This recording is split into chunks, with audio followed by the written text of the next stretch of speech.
गिनती अध्याय 25। इज़राइलियों का व्यभिचार।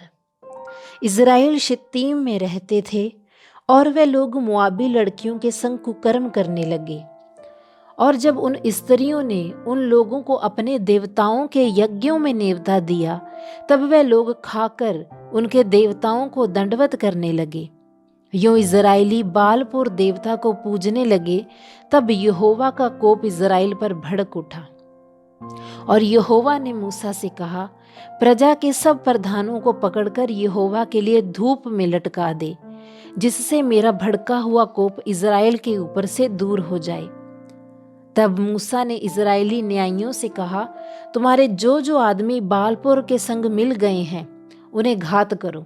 और जब इज़राइलियों की सारी मंडली मिलाप वाले तंबू के द्वार पर रो रही थी, तो एक इज़राइली पुरुष मूसा और सब लोगों की आंखों के सामने एक मिद्यानी स्त्री को अपने साथ अपने भाइयों के पास ले आया।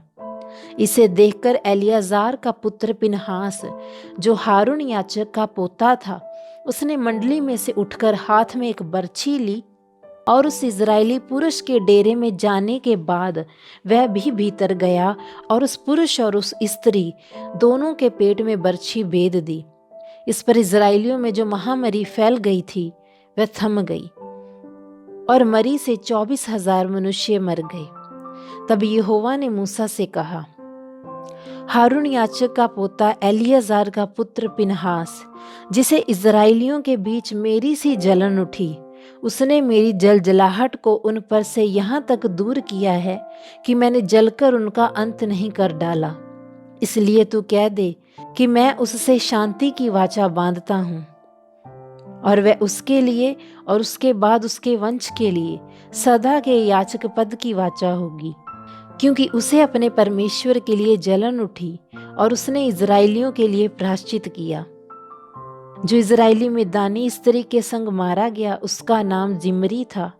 वह साल का पुत्र और शिमोनियों में से अपने पितरों के घराने का प्रधान था। और जो मिद्यानी स्त्री मारी गई, उसका नाम कोजबी था। वह सूर की बेटी थी, जो मिद्यानी पितरों के एक घराने के लोगों का प्रधान था। फिर यहोवा ने मूसा से कहा, मिद्यानियों को सता और उन्हें मार, क्योंकि पोर के विषय और कोजबी के विषय वे तुमको छल करके सताते हैं। कोजबी एक मिद्यानी प्रधान की बेटी और मिद्यानियों की जाति बहन थी और मरी के दिन में पोर के मामले में मारी गई।